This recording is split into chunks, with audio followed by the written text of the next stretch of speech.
me your picks, give me your insights. I want the bets from Betting Weekly, because we win, that is our motto. Sometimes we win, sometimes we don't win. Don't give us the bird, don't give us your stink eye.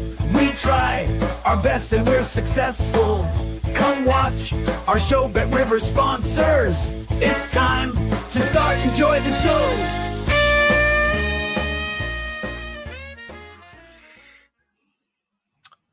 Welcome in, everyone, to Betting Weekly Live. Have you got that Friday feeling? It's the 21st of February. Steve Wyss here with Lewis Jones. And what an incredible midweek card that was in Europe, Lewis. I mean, the Europa League especially, and conference yesterday, got me very, very excited. There were some dramatic finishes. Loved every minute of it. What did you make of the action? How are you doing? Yeah, all good, Steve, here. Happy Friday to you. Definitely got the Friday feeling ahead of a Premier League game tonight. I'm very, very excited for, actually. I'm very keen on one of the teams involved tonight with a couple of goal scorers at the centre of my play. So very excited to share that very shortly. But yeah, the midweek, I was on the covering the Manchester City game against Real Madrid. And Manchester City again, doing Manchester City things, weren't they? Lured us all into a false sense of optimism, I suppose, didn't they, with their performance against Newcastle. And a couple of idiots like me decided to think that they might have been a bit of a price to qualify against Real Madrid, and that was quickly evaporated after about, 3 minutes? Well, when the team lineup came up, I think, Lewis, the white flag. Well, probably a fair comment, yeah. Especially if you got no Haaland, and then you've got Gundogan and Bernardo Silva playing in a midfield in this day and age against the physicality of Real Madrid. It just wasn't a fair matchup in the end, wasn't it? And it showed where Manchester City are. And I was thinking about jumping off this Man City train, Steve, but I think we've got to get back on, haven't we? Because they're still, the signs were there out of possession that they're just not up to it. Against an elite team, they're going to get overrun, whoever they play, even with that midfield. Even with Nico in there, still, there's so lack of legs with the other guys in there. Even if you bring De Bruyne back in, or if you're going to play Gundogan, you're going to play Kovacic. There's still so many opportunities to run all over that Man City midfield, I think. So, yeah, they've made my brain hurt a little bit, Man City, this week. But I've come to the decision that I do think we just need to keep fading them where possible. Yeah, lots to discuss on today's show. We're going to finish, actually, with a chat about Liverpool, Man City at the weekend. We've got Premier League action. We've got games across the whole of Europe, Championship as well, and a reaction to the 3 draws today, Champions League, Europa League, and Conference League. I was watching the UEFA draws earlier, and even this is now the most simple it possibly can be, and they still make it complicated, Lewis. It's an experience watching any UEFA draw. It really is. It's crazy. More on that later. Welcoming everyone. Byron Murrell says Galatasaray should be embarrassed. Yeah, disappointing from them in Europe. They've got a big game on Monday against Fenerbahce in the Turkish League, which we will cover on Betting Weekly Live. It's that big. I know there's a lot of Turkish football bettors in the chat. Ming Chung, yeah, absolutely incredible draw there. Liverpool, PSG. Rick Haley, good to see you as well. Buelo Charles. Paul Laguna, great to see you. Mate SK, welcome into the chat, and welcoming everyone. Put down your best bets for the day, or indeed the weekend. How did you get on in the Europa League, Conference League, Champions League in midweek? What did you think to it? We've got a Premier League game again on the Friday.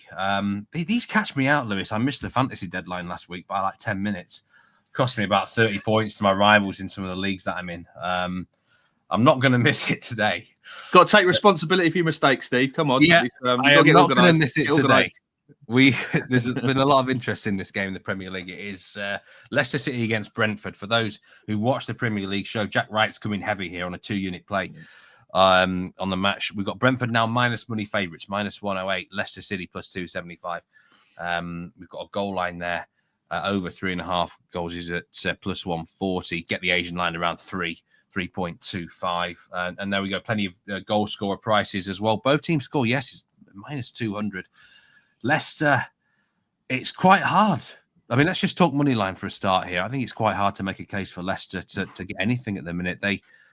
I think Ruud van Nistelrooy he's come into a job, and the squad is really poor. I don't think it's necessarily the manager. They've lost a lot of games. Can you make any case for Leicester City in this match? No, you mentioned there Jack Wright coming in strong on Brentford here, and I'm rowing straight behind him here. It's I can only see one outcome of this match really. I think Nigel was spoken about letting the bets find you sometimes, didn't he, rather than looking too hard for them. And I think this is one of the circumstances here. You've just not got to overcomplicate things. I think when the price that you're getting here around even money for Brentford is an obvious one, but I think it's backable. And it has been moving actually in the past sort of 24 hours. I think it was actually plus money like when I looked yesterday, and it's moved now. And I would actually back this bet until price probably around -125, I'd say, and that'd be the cut-off point. So I think Leicester they've showed under Van Nistelrooy, they've probably actually got worse, and they're easier to beat now, I think. And the fact the Van Nistelrooy appointment, I mean, his teams are supposed to have a go, aren't they? They're sort of renowned for playing quite front foot football, but their goals per game average under him has dropped from 1.2 under Steve Cooper to 0.75 under his watch. And they've only scored 4 league goals in their last 10 games. And they've taken just 3 points from a possible 30. And even the underlying numbers as well sort of go alongside that they've deserved to take just 3 points from the possible 30, with that only win actually coming at Tottenham. Always guaranteed to get a result at Tottenham, aren't you, in this day and age? Dr. Tottenham, don't they call them? So that was another example of that. I really like Brentford in this spot. I think they've got such a good record against teams towards the bottom of the league. So if you look at their record against newly promoted teams, Wolves, West Ham, Crystal Palace and Everton this season, that's 10 matches they've played, and they've won 8 of those, drawn 2 and lost none. And they've scored 2.7 goals per 90 in those 10 matches. So they've got a very strong record when they're playing the lesser lights in this league. And I do think the reason behind this is that the opposition teams, when they play Brentford, I think they earmark it as a fixture where they can go and get maximum points. So they play quite an open game in a bid to try and take what would look like on paper would be an opportunity for 3 points. But I just think that suits Brentford down to the ground, who have got a very good front three on the counter-attack. And when they play in transition and when they're offered space, they're very, very dangerous. And I just think these teams at the bottom play too open against Brentford, and they play right into their hands. And you can see that through the results. I mean, unbeaten in 10 matches, winning 8 of them. That is an incredible record for a team that are just around mid-table. So, yeah, I really like Brentford here. Can totally see where Jack Wright's coming from with his 2-unit play there on the Premier League show. So I'll be rowing in behind. Yeah, and I said I would back that price probably up until sort of -125. I think they're a good bet here. Yeah, I agree with you, Lewis. I agree with Jack and Nigel from the Premier League show. Nothing more to add there. I think get on Brentford. I'd go down to -125 on the money line here. One interesting narrative with Brentford in the first half of the season was great at home, terrible away. But really, it's down to fixtures. Fixtures are king. Look who they faced at home recently. The likes of Arsenal, Liverpool, Man City were there, Forest were there. And away from home, things have improved for Brentford now because they had the likes of Southampton on the card, West Ham. So fixtures are king.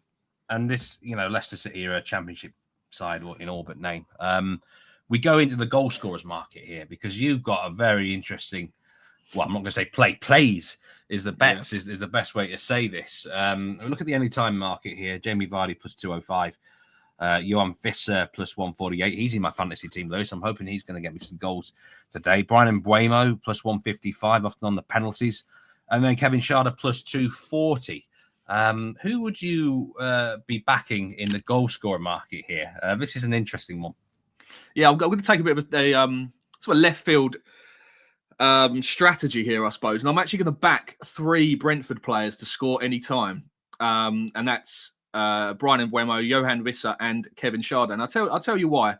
A high percentage of Brentford's goals come from their front three.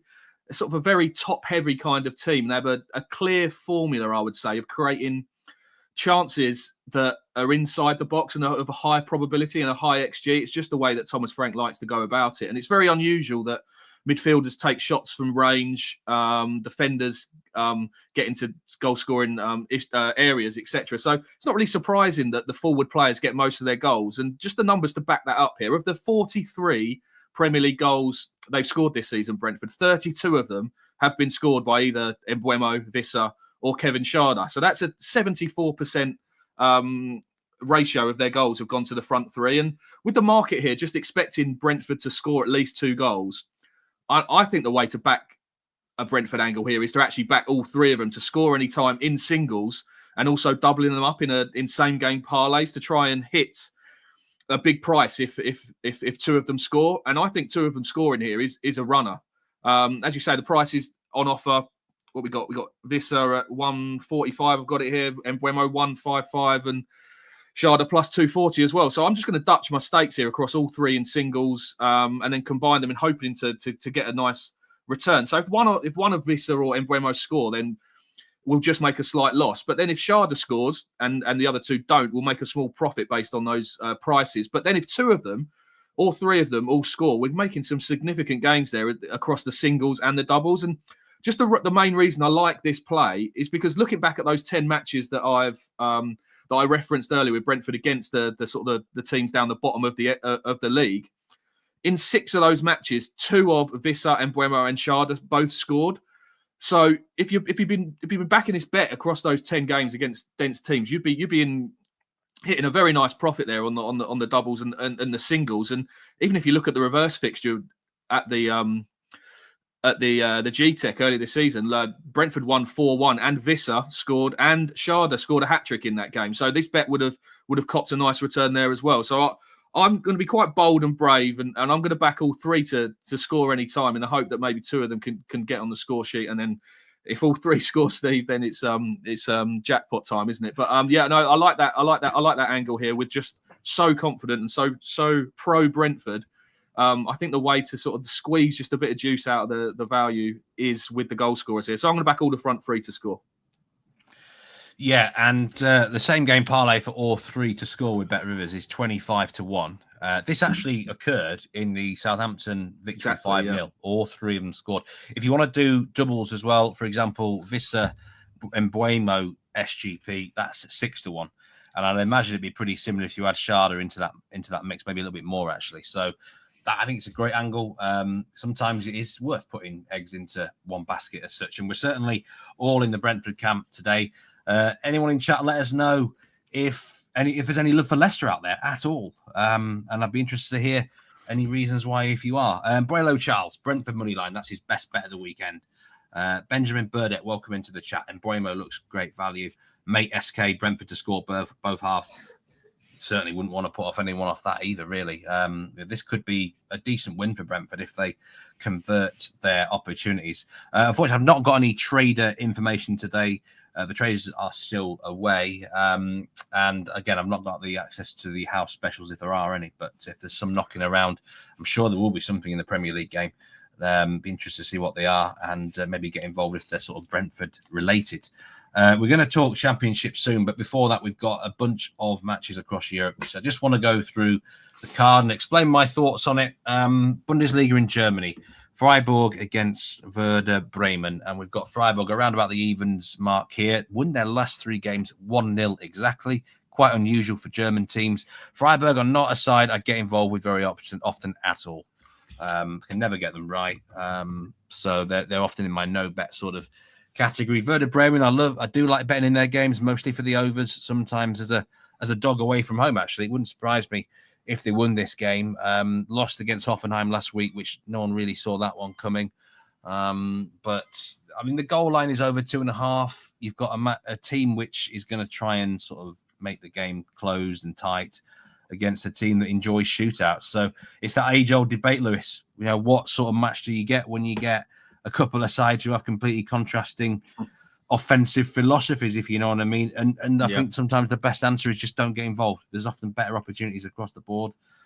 Very difficult decisions when that happens, isn't it? If you're going around the houses, I think with your decision-making process in those circumstances, I think you do have to just take a step back and go, look, there's going to be better options elsewhere. Let's spend the time studying games where we think we've got an angle in, I think. So, so as I've always said, Steve, sometimes the best bet is no bet, isn't it? It looks like the case for you there. So I would definitely take that way of thinking here for that fixture for sure.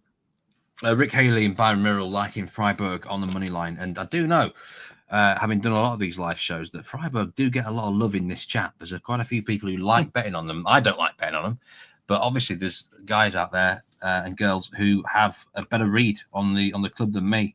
So fair enough. Mate SK likes both teams scoring over 2.5. Wouldn't be a surprise at all. would it? Bill McDonald, how about the Bodo guys getting you paid? Yeah, incredible game last night, Bill. Absolutely amazing. We're going to talk Europa League draw soon. We are going to be covering the Championship at RHM. Got an interesting bet from Lewis. Jared Barton. Maybe Lewis might be on the same side as you there as well. He's a smart guy, that Jared Barton, I think. Not revealing my selection there at all, but I think he's a very smart man. We've got Italian action. We've got Lecce against Undinese, and I've got a lead in this game of under 2.25 goals at -130. My personal opinion is it's going to be quite a tight fixture. Lecce have had back-to-back 0-0 draws, and I think they've set up their way to basically try and survive by being robust defensively, partly because they can't score goals. They are in fact, they are the lowest scoring team in Serie A, so you know what you're going to get with Lecce. They're not going to threaten the scorers too often, but they can be this annoying side, hard to break down. I think they're quite poor, to be honest, but I do give them a lot of respect for getting results. Udinese are an improving outfit, unbeaten in 3 games. Did draw at Napoli last time out, but that actually concerns me. They're not the sort of team that usually goes unbeaten longer than 3 matches. So often with those inconsistent sides, you're looking for where their next loss is going to be if they're on like a mini unbeaten run. But I would say under 2.25 goals could be a lean in that game. An official pick for me, and I was actually speaking with James Easton about this game today. I said, have you got a line or two in this one? And he's worried about the Rennes suspensions. Rennes do have 3 suspensions, including the goalkeeper Brice Samba. Christopher Wu is also ruled out, on Ludovic Blas. Stade de Reims are no win in 11 league games. So it's got to be Rennes for me on the -1/4 ball handicap at -118. Worst case scenario, I think, will be a draw, in which case you'd lose half your stake. They have had a new manager bounce under Habib Bey. They lost against Lille last week, but I think the improvement is there to be seen. Steve Mandanda will be in goal this evening. This might be his last ever league start. 39 years of age. Well, it might be. They might give him the last game of the season, actually, for sentimental effects. One of the best keepers in France in his generation, in my opinion. I actually thought he was better than Lloris back in the day, but Lloris always got in the French team. He's not actually that bad. He did have a couple of poor games this season. He's 2nd or 3rd choice now. That doesn't worry me too much. When you've not won in 11 games, I've got to be opposing a side, Lewis, unless there's recent signs of improvement. And it makes a lot of sense to me. Looking through some of the other chats in here, Byron agrees with me with the unders in Serie A. We're going to talk about the Burnley game in a minute, Benjamin. And Mate SK likes under 2.5. I was looking at unders before the suspensions and stuff came in. Stade de Reims have got a couple of suspensions as well, by the way, in this particular game. One more match over in Europe to look at, and this would be my best bet of the day. Celta Vigo Osasuna, both teams score yes, is at -121 now. Just makes a lot of sense based on the stats and based on the style. Last 8 Celta Vigo La Liga fixtures, both teams score yes. And 9 of the last 11 with Osasuna as well. With Osasuna 7 times 1-1 draws this season, you have got to cover that score if you are betting in an Osasuna game rather than take the over. So that is, for me, the best bet on the card. As I say, Celta Vigo have been quite a good watch this year, often involved in some shootouts, high-scoring games and entertaining soccer. And if I had to give a prediction now, I would give Vigo the edge 2-1 or 3-1, but I do think both teams score in this game. Fridays have been difficult, actually, Lewis. I've worked this out. I think Friday is one of the hardest nights to predict. Some random results often get thrown out on Friday nights. So I'm kind of hoping that logic prevails there in the 2 picks that I've given out in Europe. Is any logic behind that, do you think? Or is that just a general feel of maybe a bit of just a personal betting anguish, maybe from bets that have gone against you on a Friday? Yeah, and I've not really noticed any too big trends domestically on a Friday evening. Normally, I like to think under the lights on a Friday evening normally can help an atmosphere. I think it's quite a good time to stage a football match, I think. So, but in terms of atmosphere and maybe an over cards play, that would maybe come into my thinking. If the atmosphere is a bit hotter on a Friday night under the lights, would maybe encourage me there. But I haven't noticed anything domestically. Otherwise, yeah, it would have factored into my thoughts, especially at Leicester tonight. Because if there is going to be that would be a big upset if Leicester would get something against Brentford in my eyes. So that would probably maybe fit into your theory about Fridays there, Steve, if Leicester get something this evening. I think the two things I've noticed on Fridays is often some of these home favourites that are really fancied get randomly turned over, and also matches which look like banker unders can randomly go over. Maybe that's because of the lights, and they know that there's more eyes on the players in these sort of games. You know, if that Lecce one there is a prime example. There's nothing really that points to many goals. If that exploded into something crazy, I've seen it before. I've seen it before, and I don't know why. There was some. As you said earlier, it's the Friday feeling. Maybe these players they get the Friday feeling, and they just, you know what, let's start just playing with a bit more freedom, and let's go for it. The Friday feeling could be the factor. Exactly that. The Frieburg game, known for unders recently. If it explodes tonight, I wouldn't be surprised. Partly because of who they're playing. But yeah, that's the thing I've noticed with Friday. And Jared said, yeah, Friday always the hardest for him. But anyway, we're going to move on to the Championship now. 2 matches on the card: Bristol City, Middlesbrough. You've not got to play in that game. Bristol City are the favourites, plus 118. What has happened to Middlesbrough? A lot of people on them for the top 6, each way for the title. They have really fallen off. Burnley against Sheffield Wednesday. I mean, when was the last time Burnley actually conceded a goal? This is a remarkable run now for them. Minus 159 to beat Sheffield Wednesday. Wednesday plus 420 with Bet Rivers. I'm just checking the latest price now for this game, and it stayed at that plus 420. Over 2.5 goals at plus 148. Burnley, obviously, with this amazing defensive run, but they have a knack of running into 0-0 draws, which might cost them automatic promotion, Lewis, if it keeps going on. It's an incredible run of these clean sheets. How do you see tonight's match going? Usually 1-0 or 0-0 in what people are betting on in Burnley games, but how long can this continue for? Well, to answer your previous question there about when was the last time that Burnley conceded a goal, I can tell you it was in December, and it's been exactly 1,000 minutes and 11 games since they conceded a goal. They're the first ever team to keep 11 consecutive clean sheets in a row in the second tier, so of English football ever.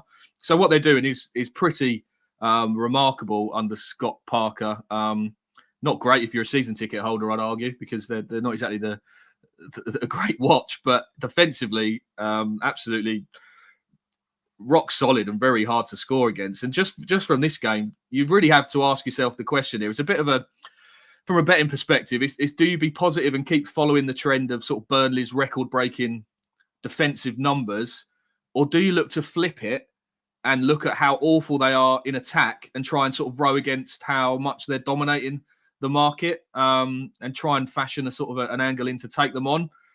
And yes, we can rave about their defensive output, absolutely sensational, but I just can't believe a team that has conceded 9 goals in 33 games this season is still 5 points off an automatic promotion place.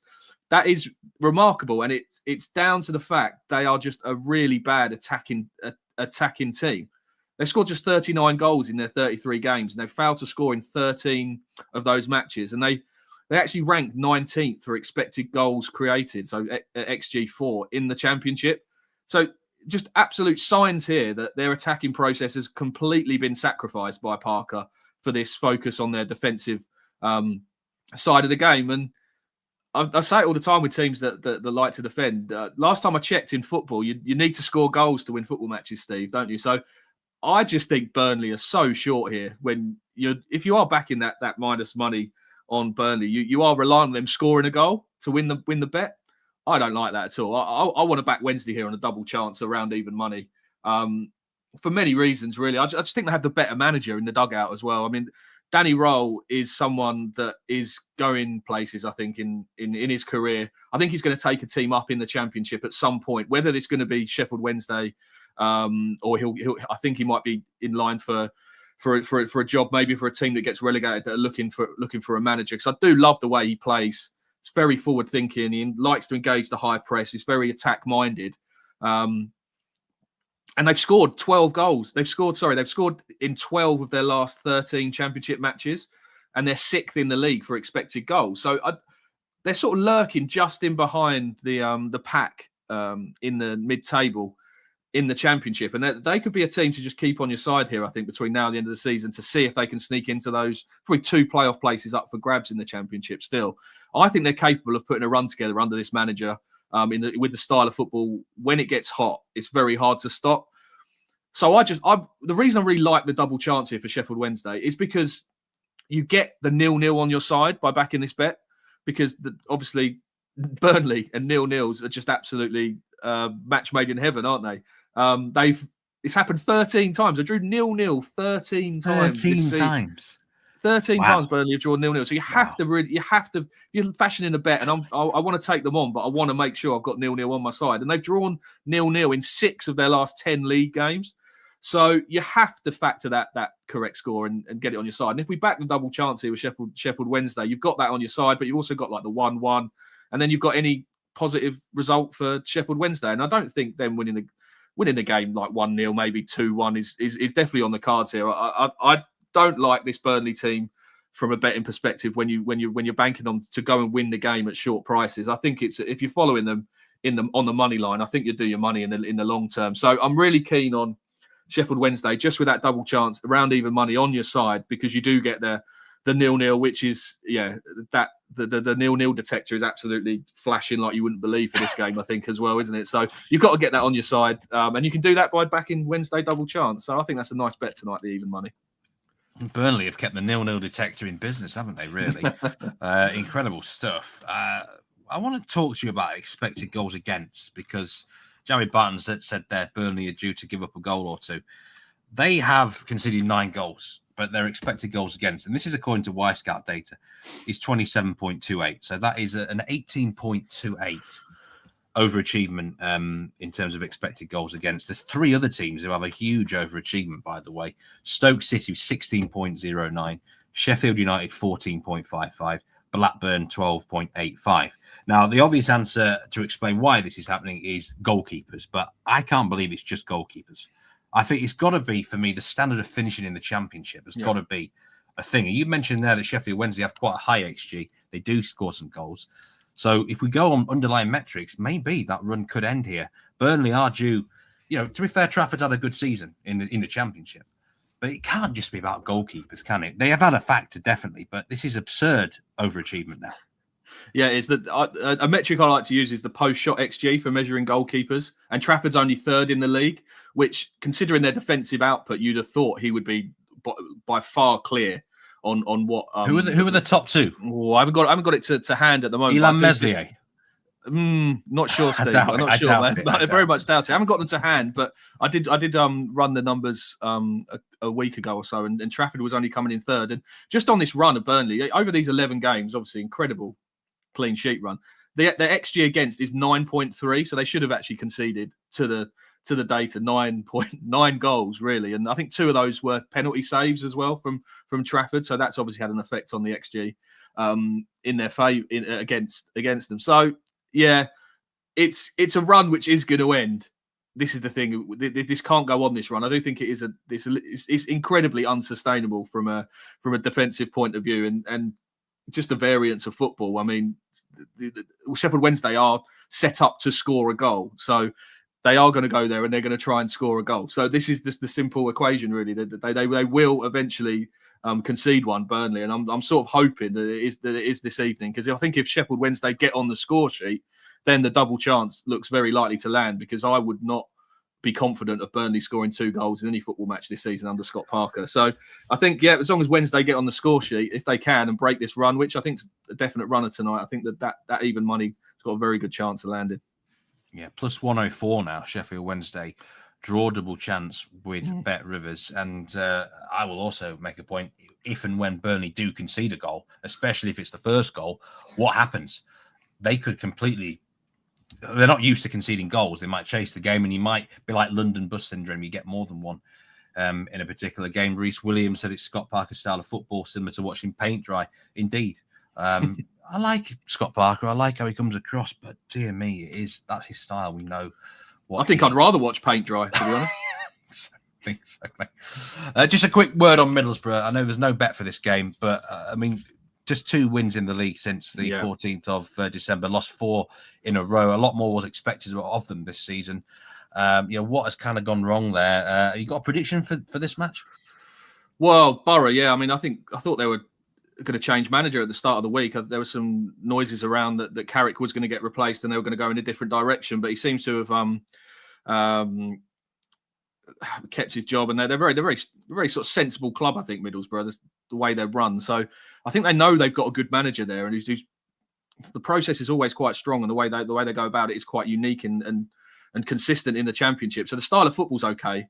It's just the results have gone awry at the moment for Borough. So it's a testing time for Carrick, because he was regarded as one of the hottest sort of young prospects managerial wise in the Championship, and I think West Ham were reportedly interested in his services over the summer, etc. So he's got a bit of a fight on here to make sure that he's still got keeps his reputation high. And you say a lot of people on Borough, they're expecting a lot of them this season, especially as you mentioned, each way backers in the automatic. I thought they were quite a nice price at the start of the season based on what they showed last season. But yeah, it's not really worked for them. So be interested to see how that plays out between now and the end of the season, because they have got the talent in that squad to go on a run at some point. It's just whether they can find that sort of momentum and consistency that again, when it starts to click under Carrick, they are a very hard team to stop. I think once they get probably a couple of results in their favour, they might go on a positive trend again. But I've said this all season about Borough, and they've just sort of flattered to deceive. So I would want to stay clear of them at the moment and maybe jump on them when they start showing a bit of form again. Yeah, we want to see more from them, and it wouldn't surprise me if they got on a run and ended up in the playoffs still. To be honest, maybe tonight they can start that one. It's a no-bet game for you, Lewis. We're going to finish the show. We're going to talk Liverpool, Man City as well. But Champions League, the draws came out today. Champions League, Europa League, and Conference League. Our graphics guy John has done a great job with these. I want to give a shout out to him. He's been doing the comments the last 2 days as well. Great effort there. But we now know the route to the final, the Champions League draw. It's unlike previous years. We've got like a tennis-style bracket now. We know who's going to face who. The big news of the day: we knew that PSG would face either Barcelona or or Liverpool, and it's been Liverpool. Liverpool versus PSG is probably the headline game, but we've got Real Madrid, Atletico as well. We've got Bayern Munich, Leverkusen. It's crazy stuff. It's probably one of the most spicy last 16 draws I've ever seen in the Champions League. And in terms of now the outright odds, Real Madrid have gone favourites at plus 335. Personally, I would have Barcelona favourites now that they've avoided PSG, and they're in a nice section. Arsenal, Liverpool plus 550 each, Bayern Munich plus 700, Inter Milan 12-1. I think they're a little bit underrated. And then we go in 20-1 bar. My personal thoughts are, again, I think Inter Milan are in a nice section there. I think they should get past Feyenoord. And I'll be honest, Bayern and Leverkusen don't worry me as much as some of the other teams. And then, as I say, Barcelona, for me, should make the semi-finals now. They'll get past Benfica, then Dortmund or Lille.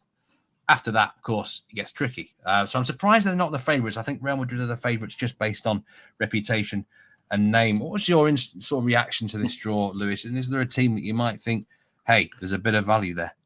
Well, my instant reaction was regarding PSG, really, because they're the ones. I backed them earlier about a month ago, maybe, when they were sort of around 20-1. And they've sort of improved and got me quite excited that I could be on a nice bet here. But I was actually in the cinema earlier with my wife watching a film, and the draw came through as a push notification, and I saw PSG got Liverpool, and get it on screen. Yeah, no, I thought my missus thought they had some horrific news had come through or something, because I was just like staring at my phone, just looking very depressed and very worried about my PSG bet, because I wouldn't fancy now PSG being able to sort of defy that Anfield factor in the second leg. Especially because of the way the fixtures have actually panned out for Liverpool. I was thinking maybe the fatigue factor might kick in for Liverpool during that period, but they've got actually a free weekend ahead of that first leg because they're out of the FA Cup now, and the game in between the first and the second leg is Southampton at home. Oof. So they're going to be absolute full throttle for those two legs against PSG. So fear I might have done my money there, because if PSG would have just got on that other side of the draw, it really would have potentially opened up for them here. The draw that Barcelona have got, God, that's, if you're on them anti-post, I think you're absolutely laughing right now. Wow. And you mentioned they've only got to beat Benfica, Dortmund, and potentially Bayern to reach the final. So it's a very good spot for them, I think. And the one that also stood out to me actually was the Bayern Leverkusen Bayern versus Bayer Leverkusen tie. I was tempted to add Leverkusen into my outright position. What price have we got here for Leverkusen? I think you can get. I think I'm absolutely with you here. They're 33-1 to win the Champions League. I've got a feeling we're going to agree massively here. Vincent Kompany against Xabi Alonso. I am convinced that Leverkusen are the better side, man on man, in the one-off games. Took the words right out of my mouth. I saw the price for them to qualify here is plus 140 across the industry. I'm not sure if Bet Rivers have priced it yet, but that's how wrong the market. I think the market's wrong there. I think that's too big on Leverkusen to qualify. I think that price will probably shorten before the first leg. We've seen recently, haven't we, how that matchup between Bayern and Leverkusen the other day, where it was 0-0, but my word, Leverkusen were the better team, weren't they? I mean, amount of 2.2 xG to Bayern's 0.13 or something. It was a real 0-0 battering, and as you say, the mismatch in the dugout as well. I'd much rather have Xabi Alonso on my side than Vincent Kompany in these big spots. So yeah, I could, especially being on that side of the draw. 33-1 Leverkusen, yeah, that might be a price to consider and getting on your side in the outright, because I think you'd want, I think that can shorten if they get past Bayern. I know they got to play Inter. Have they beaten Inter this season? Did they beat Inter in the Champions League? They battered them as well. It was 1-0. It was a late goal, and that was probably the worst Inter have looked all year in any game. So nothing to fear there, I don't think. If you're going to have a quarter-final against Inter Milan to get to a semi-final. So, Leverkusen at those sort of prices, I'll be really tempted to get them on side. Yeah, I think it's a great take there. I wouldn't even be completely sure if Vincent Kompany was the manager of Bayern at the start of next season. Wow. I wouldn't put my house on it. AB 1889, we will discuss Sheffield United Leeds on Monday with me and Simon Holden. Odds on Leeds falling apart again. I mean, I am a pessimistic Leeds fan, but even I just can't really see how we don't win the league this year. It's just the golfing class. It's a poor league, much poorer than last season. And I mean, the Monday's match could be a draw, but I think over the course of the rest of the season, Leeds have got to do something terribly wrong. And I'm, as anyone who knows regularly, I'm the most pessimistic of fans out there. It's a poor championship this season. And Leeds just by far the better side in so many metrics. It's just the mental side now. Sometimes, obviously, there's been chokes before. It's also the Meslier factor, Steve. Don't forget that. He's actually made a couple of saves of late. Shocking. Wow, you being positive on Meslier. I'm not positive on him, but he did make a couple of saves. Things are looking good then. Things are really looking good. If we had one of the keepers that I mentioned there in the four teams that have overachieved, we'd be 10-15 clear, I think. Yeah, true. We've also had two more draws today. Europa League draw. Let's just get it up on the screen there. Some interesting ties. I was desperate to see Lazio Roma, but they're in the opposite half of the draw now. Roma face Athletic Bilbao. That's quite a headline tie. Man United travel to Spain to face Real Sociedad. AZ Alkmaar Spurs and Rangers are in action against Fenerbahce as a bit of a standout tie. I think it's quite an even and balanced draw overall. I think you could make a case for a lot of teams, but I can't make a case again for really the English teams too much, especially Man United plus 600 there. Spurs are the favourites, which they've got players coming back now. I'm not convinced they actually get past AZ, but I do kind of reluctantly see a point that they're a lot more threatening than they were a month ago. Whether they're the rightful favourites to win this competition, I am not sure. Lyon still stand out to me, 16-1. I do like the direction they're heading in. I like the section of the draw they're in. What are your thoughts on this Europa League draw, and especially the two English teams in it, Lewis? Yeah, very open betting this. The anti-post, I think, he said, I like your Lyon angle there. I was looking to try and get a bet, to have a bet in this market at some point before the last 16, and yeah, I like the Lyon shout. I think I might get them on side. I think Spurs as favourites to win a major trophy. You want to steer clear of that just based on history and the fact that they're really have been so average for most of the season. I know they've had their injuries, of course, but I wouldn't fancy them at those prices, and I wouldn't fancy Manchester United at all. That's a really tough draw for them against Sociedad. In the way they're currently playing, they're not scoring goals, are they? And Sociedad very, very hard to beat at home. They only lost one of their last 12 games. Beat Barcelona early this season at home as well. So would stay clear of Manchester United at those prices as well. It just might be written that Jose Mourinho has some sort of say in this, I think, Steve, at some point. Oh, yeah.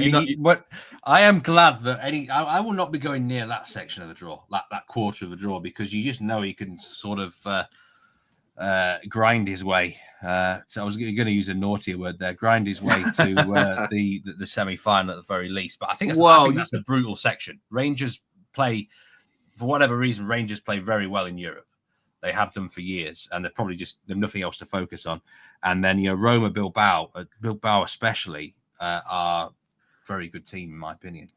Who will be, I think, in the Champions League next season. So Europa's, it's interesting, isn't it? Well, if you believe in narrative and these things, that the footballing gods at work, so in order to get to the final, Mourinho's Fenerbahce could play Roma, his former team, Manchester United, his former team, and then Spurs in the final, his former team. So just the way that pathway has sort of opened up for Mourinho, I'm starting to think that is it just written that Mourinho just manages to galvanise his Fenerbahce team to, as you say, grind his way to another European success. I wouldn't want to lay that. What price was it? 16-1 for Fenerbahce to win. Yeah, you wouldn't. I wouldn't want to lay that. So yeah, there could be another Jose. Yeah, just stealing the headlines again here. It would be good for the competition, I think, if he could. Yeah. Especially if he could get Manchester United in the semi-final, that'd be great fun. Just looking through the comments here. Byron says, "How is the United favourite over Real Sociedad?" Explain it. I mean, the only thing I can think of is reputation. As simple as that, Byron. Yeah. And Real Sociedad's kind of not obviously not a great history record in Europe. AB says Leeds win 2-0 on Monday. I mean, I actually think Sheffield United probably will go up automatic. I think they've got a few more goals in them. They're not a bad side. I don't think Sheffield United got a manager who's done it before as well. Yeah. Draw wouldn't actually surprise me Monday, especially if Burnley did drop points tonight. Fingers crossed. Oh, draw's a huge runner on Monday. Huge, I think. Massive. Suit both teams, wouldn't it? Lazio, a few people saying Lazio do have a nice pathway, and do kind of agree there. There's a route for Lazio that on paper does look obvious to certainly the semi-final. There's some interesting sides like Bodo Glimt, Olympiacos, Victoria Plzeň. All those three are actually better than what a lot of people will think. But Lazio are obviously the clear thoroughbred in that section. Conference League. Just to come in again. That's ripe for a bet at a double figure price. I think in the outright, something's lurking, isn't it? In that market, I think that and if you find it, the Lyon shout, I could definitely get on board with. But those teams you mentioned there, the likes of Olympiacos and Lazio, I mean, all got chances. I think there's something sleeping in that market. We just got to find the right team to jump on. I think it's an exciting draw. I think there's a case for a lot of teams. Conferences, I personally think less excited about this because Chelsea, we know, are massive favourites. And I was hoping that they at least they'd end up in the Real Betis section or the Fiorentina section, preferably all of them in the same half. And I was going to take someone to make the final in a weak section. But Chelsea, you may actually disagree here, but I just can't see how they don't make the final. I mean, FC Copenhagen next probably is the toughest match before the final. After that, they'd be facing Molde or Lecce, Warsaw. They wouldn't get near Chelsea. And then the weakest section of all is Paphos, Djurgården, Boric, Banja Luka, and Rapid Vienna. That is one of those teams is going to be a semi-finalist in the conference. Yeah, amazing. So I don't see beyond Chelsea in their half. The other section is a bit more competitive. Real Betis, Fiorentina should be the semi-final. They are very, very good teams. In terms of the actual market and outright, Chelsea's price hasn't moved. -155 to win the Conference League here. Is it a lump-on job now, Lewis, now that we've seen this draw? I mean, how do they not win this competition? Well, you're right. They should be favourites, but -155 in the last 16. They've still got to play about 27 matches before they actually get to a final. That is an absolutely bonkers price, considering what their form is in the Premier League at the moment. That price is absolutely based on their form before December, like when they were nearly on the verge of challenging for the Premier League title. I think they were +400 for the Premier League title at one stage, but since then. I mean, if you're back in Chelsea at -155 at this stage, just give up. I think just go and do something else with your life, because that is a ridiculous price, I think. And they've only beaten Morecambe, Wolves, and West Ham in their last 11 games. And I just think the whole vibe about Enzo Maresca is starting to change a bit at the club. There's a bit of unrest there. It's not going to plan by how the noises coming out of the club is they are going to stick with Maresca for the rest of the season. So I can't see how, with Nicholas Jackson injured still, I'm not sure how they're going to all of a sudden find their form again. And I just think any away tie in a knockout game in Europe where jeopardy is at play, and it's a very difficult thing to do. Even going to Copenhagen, I think that's not a gimme at all. I sort of agree with you. It's probably, and that's not an ideal draw for them. They're good recent pedigree in Europe, Copenhagen. They're in the Champions League last season, and only got knocked out by Man City eventually, and they drew with Bayern Munich. They beat Manchester United to get there, and they're top of the Danish Superliga, aren't they? So, yeah, I mean, if you get involved at minus 155 for Chelsea, yeah, I mean, I think you need your head testing. I think at those prices, would they even be that price in the final if they got there and played Fiorentina? I mean, just makes no sense, that price to me whatsoever. So then again, there probably is a bet, an each way bet or a bet to take them on in that market on the other side of the draw, probably maybe Fiorentina or so someone of that ilk, I think. But it's a mad price, that Chelsea price. I think I'd be, if I was a bookmaker, I'd be very, very happy to lay that price. I think Real Betis against Chelsea would have been interesting. Imagine an in-form Anthony up against this Chelsea team. Would have been rather amusing. That could be the final still. Someone mentioned there Hagliona, the Polish champions, as a potential big shout at 20-1. I do think they'll get past Cercle Bruges, and not particularly good side in Belgium. And then, Real Betis are a funny side. It should be Betis Fiorentina, but you got to make your mind up probably who you fancy out of those teams. And Fiorentina have a great record in this competition without winning it, don't they? So, they're often the obvious choice. You're right. If it was the final, Chelsea versus either of them, I think Chelsea would be minus 180 to lift the trophy, maybe. Not exactly. A lot. Yeah. So doesn't make just a mad price. I don't think it's been their recent form hasn't been factored into that price. I'd have them closer to sort of even money, maybe even bigger than that at the moment. I mean, they're obviously the most likely winners. I'm not saying they're not going to. They are the most likely winners, but just the way the market is formed, they're far too short, I think. Okay, we'll finish the show with a talk of the big game on Sunday in the Premier League. Manchester City are in action against Liverpool, and obviously there's going to be a huge betting handle on this fixture across the world with Bet Rivers. Watch the Premier League show. You can listen to Nigel, Jack, and Dan's thoughts on the fixture. There's several official picks on the match. Manchester City, we've talked about them a lot recently. I mean, my thoughts on this game is goals. I like goals here. You have got an angle in terms of a different market, which might be worth looking at, which a lot maybe don't look at this side of the angle. So talk us through it. Yeah, it's the cards market I'm going to here, Steve, with Anthony Taylor in charge. He's quickly turned into sort of the new Clement Turpin, isn't he, in terms of his style of refereeing? I think he's been very lenient of late. Sorry, my dog's having a bark up. Go on, bud, get up. Go on, get up.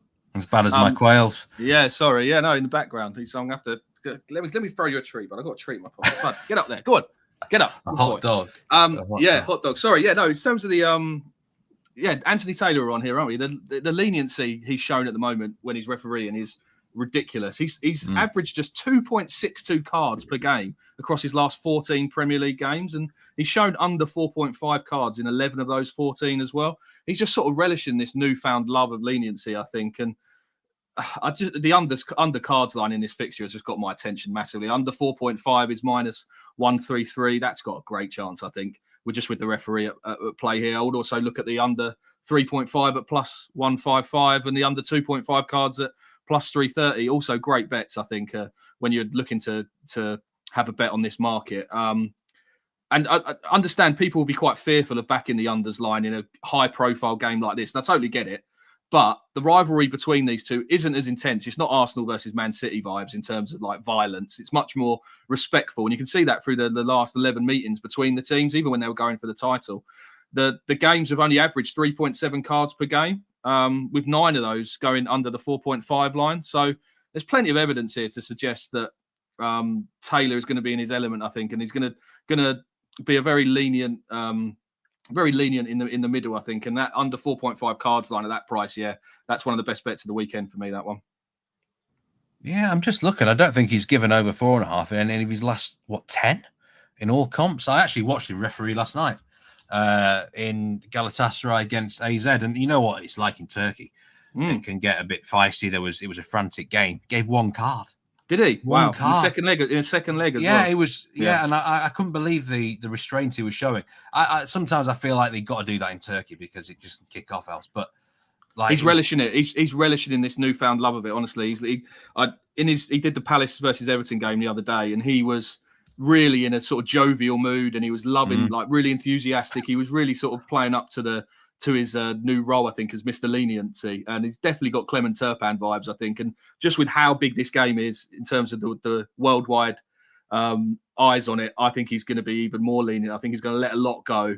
He's going to try and keep the cards in the pocket early. Yeah, I think the under 4.5, I can see that landing easy. He didn't give a single card the last time he did a Man City game. Brentford, Man City, 2-2 draw, but no cards in that. This is a new man, isn't it? A completely new man. Yep. In terms of the something's match changed. Something's changed just because he was in charge of that. I'm not sure you remember at the start of the season, Chelsea versus Bournemouth, there were 14 cards shown by Anthony Taylor, and since that game, he's had a real switch. Maybe someone's got in his ear and he said, "Look, that was just too much. What you were doing there." So I'm not sure. So he's definitely had a change of refereeing. Stylistically, he's changed. And I think there's absolute betting opportunities to take advantage of when he's the referee at the moment.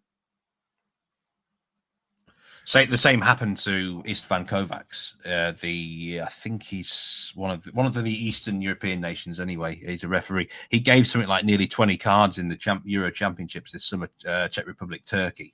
It was 17 cards. Since then, he's been. Oh, don't, Steve! I just had flashbacks to that game. Sorry, I had a real big cards multiple on that night. It was all relying on Thomas Souček to get booked, and he got booked after the final whistle. He made 5 fouls in the game. It would have been a huge 4-figure return if it came in, and he got booked after the whistle, and it didn't count. And I've just had a flashback to that. Sorry to jump in. I've just had to share my pain with you there because I remember that game very, very well. He's about the only bloke who didn't get carded in the 90 minutes. Yeah, it doesn't count after 90 minutes, which I found out to my absolute horror that night with the bookmaker in question that I was betting with. So, hey, yeah, nightmare. But thanks for bringing that up. Romanian referee, but I agree. Similar to Anthony Taylor, maybe one match made him rethink his strategies, whether he's had words in his ears or he's looked at he self-assessed his own performance. And it's not the way it goes. No one wants to have a lot of cards just from a pure soccer perspective, not betting perspective. New man. Just in terms of match result, then, who are you going to go with? Man City draw or Liverpool? If you had a free $50 bet, who would it be on? Draw. I think I've got to play the draw. I think Man City made my brain hurt, to be honest, for the last 7 days. So and Liverpool, the fatigue factor is real. I think in their performances of late. So if I had a free bet. It's not a market I want to get involved with. I might do if some shrewd money comes in and the price moves towards Liverpool, I might jump on. I think closer to kickoff, but at the moment, I would definitely side with the draw at the prices. I think. Yeah, I actually think tie as well here, plus 255. I do like the goals over 3.5. Agree with Nigel Seeley. What he said about this match. I think he made some very, very good points. Do watch that Premier League show. The boys had a great discussion on it. That's it for Betting Weekly Live. This week, we've had so many winners across the board, right from Monday all the way through. Some fantastic stuff. I need to mute my phone there. Good job. I didn't get a call midway through this show. But appreciate you, Lewis, as always. Enjoyed the content with you this week. Monday, I am back on with Simon Holden. We're going to be looking at that Leeds match in Sheffield United. We've got some matches across Europe, including the big one in Turkey, Fenerbahce versus Galatasaray as well. But have a great weekend, everyone. Do gamble responsibly and hit as many winners as you possibly can tonight and over the weekend. But Lewis, it was a pleasure. As always, Steve, thanks very much. See you next time, everyone. Take care.